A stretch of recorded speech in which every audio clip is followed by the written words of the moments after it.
So you just spent 3 grand and change on a laptop because filmmaking dreams, right guys? But here's the question, is the MSI Vector a dream machine or an overpriced regret?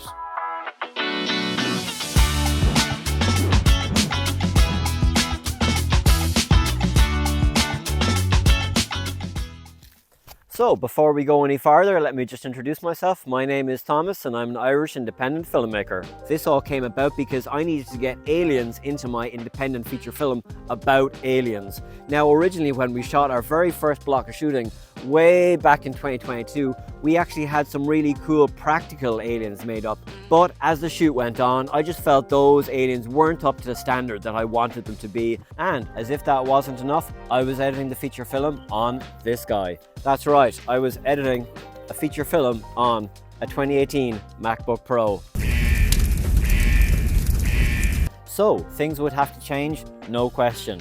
I decided if I was to finish the film successfully, I would have to replace my practical aliens with CGI aliens, but that would mean seriously scaling up my computer power. And that is where this guy comes in. A few people have been asking me how I've been getting on with this computer since I last did that unboxing video. If that was you, this is the review for you.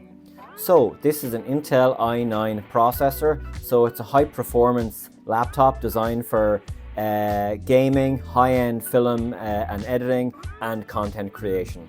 It's a NVIDIA RTX 4080 and this is again a high-end, high-performance graphics card designed to speed up the process of your rendering.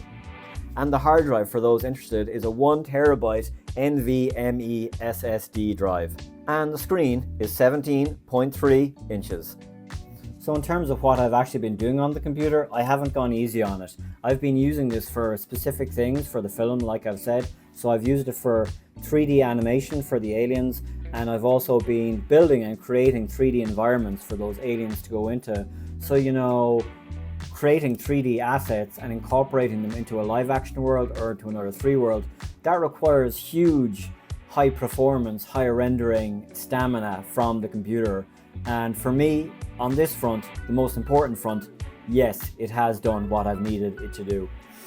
In terms of what else, I've been able to do the 3D work in Blender, not just in Cycles, which I was doing before, but I've also been able to do it, I was doing it on Eevee before, but now I've been able to do it on Cycles. Cycles is easily 10 times the quality, the export quality of Eevee, and that's required 10 times the processing power.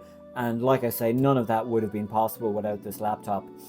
So let's have a look at some of the aliens and some of the export settings I've had them on and just compare them and compare the time difference as well. That might be interesting. So in order to test the speed of the computer, I decided to export 10 frames of the same shot twice. The one on the left is 3840 by 2160, that's being exported at 16 samples, and the one on the right, same dimensions, 3840 by 2160, but this time it's being rendered at 100 samples. So let's see how long it takes for both of them to get done. Okay, so the one on the left at 16 samples is done and it took 5 minutes 45 seconds. So now let's see how long it took to get the second one done. Okay, so and the other one on the right got done at 12 minutes 55 seconds. So the first one was about twice as fast, but obviously less than a quarter of the quality. Okay, so what do you think of that? Hopefully you thought it was cool. I know for me, having this new technology, it's the first time, you know, I've ever been able to afford to do high quality 3D modeling, so I've really been enjoying it, and it's given me, it's allowed me to discover that I have a passion for this, you know what I mean? So that's really exciting, and that's been a major plus for me. Okay, right, and in terms of this guy's travel ability, yes, you can absolutely travel with it. Simply a matter of disconnecting the cables, putting it in a bag, and this has been a major asset to me while I've been working around the country, you know, in Kerry, Tipperary and Clare. The fact that I can just take this guy with me, take it out, open it in B&Bs and continue working on the film, that's been hugely advantageous to me. And in terms of fitting this guy into a bag, you know, the screen is 17.5 inches, so you know, we'll just round it up and we'll say 18 inches. And you won't find a bag on the high street for this, just walk into a shop. So I was forced to get this kind of next best thing, which is more like a shopping bag. What's it called? It's called the Tusano leather bag, and it's really nice actually. It fits it. It does fit the laptop. There we go. So that's there now, nice and safe in the Tusano bag, and you can zip it up, and that was handy enough.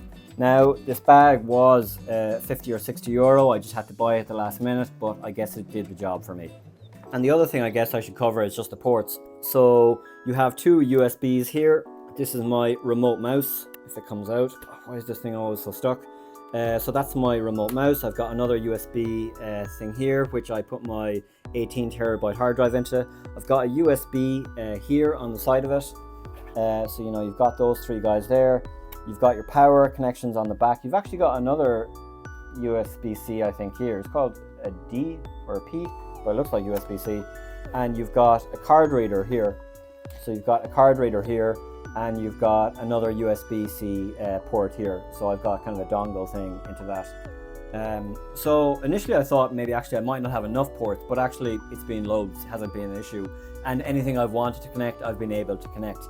Now I have had to use the dongle thing, USB-C dongle, which then has other USB-Cs. So maybe it could have done with some more USB-C ports, or sorry, USB ports, but you know, it has two there. I guess two is enough. And like I say, there hasn't been an issue with it from that point of view.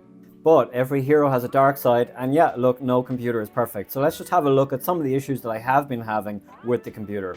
So this might have been a bit of an ask, but originally when I bought this, I was hoping that I'd be able to edit in Premiere and do my rendering in Blender at the same time, but no, not a chance. I did this once or twice, 2 or 3 times at the most, and every time I did it, I would open up Blender, start to export, set up my sample rate, set up my export settings, begin to export it, no problem, and then when I would go back into Premiere to start editing the film, Blender would close, and this happened every single time. So this appears just to have been an issue that I just can't handle, which is disappointing, to be honest. And the other thing, which is a little bit harder to explain, is that sometimes in Blender it has just stopped doing the render. Sometimes when I've walked away to go to work, like I'll be getting up in the morning, setting up the render settings, setting up the sample rate, it set it up for exporting, click export, click render frames, and then I'll go out, go to work or whatever, and then I'll come back home and I'll have found it'll do the first 20 frames or whatever, and bam, nothing else. It'll just have turned itself off. Not just in Blender, but the computer will have turned itself off as well. So that's kind of surprising as well. And I don't really understand that because there's nothing else open at the time. You know, the internet, Chrome, Premiere, nothing else is open except that. So I don't really know what that is. So, you know, that's a little bit strange. Now, it's been very rare, but it's just happened 2 or 3 times over the last 4 or 5 months. Not a big thing, but it's happened, so I wanted to flag it. Other thing is completely unsurprising, but the battery life on this guy, unplugged, you're not going to get anywhere with. Maybe give it an hour max, and then bam, you're absolutely out. I've never really tried to use it. I've used it just occasionally, just moving from table to table, say, and I can see a noticeable difference. But I'm never planning on doing anything with this guy unplugged. But if you ever are planning on doing anything with the guy unplugged, stop those plans right now.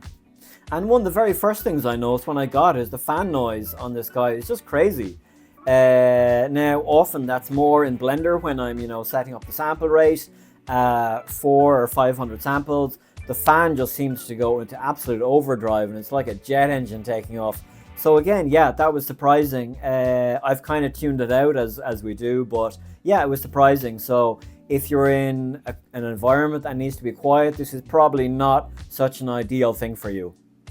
And finally, obviously the price tag. That is what it is. There's nothing you can do much about that. If you're planning on buying it, you're more or less committed to that tag. I did buy it on the German version of Amazon, so I think it was a little bit cheaper. But this isn't your run-of-the-mill computer if you just want to do some simple photoshopping or some very basic things in Final Cut Pro or Premiere. This is very much higher end, heavy rendering, heavy processing, and like I say, I was especially buying it to do my 3D animation in. So that is the end of the video. Hopefully it's been helpful. You know, as far as I'm concerned, MSI have made a really beautiful computer. So if you can handle the price and if you need the processing power, then yes, this is the computer for you. Hopefully this video has been helpful and maybe, you know, been able to answer some of the questions that maybe you've had about the machine. So thank you so much for watching. If you haven't already, please do like and subscribe, and we will see you in another video very soon.